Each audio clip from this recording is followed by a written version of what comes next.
நான் எப்போவுமே பண்ணுற ஒரு மோர் குழம்புங்க. இதுக்கு வெள்ளை பூசணிக்காயை நல்லா பெருசு பெருசாக கட் பண்ணிக்கலாங்க.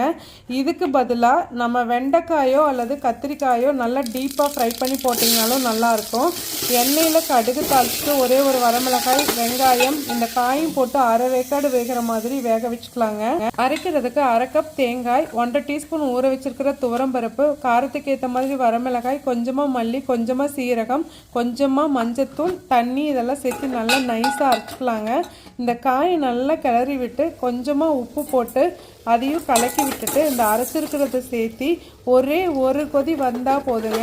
அதை மூடி வச்சுட்டு ஆஃப் பண்ணிடலாம்.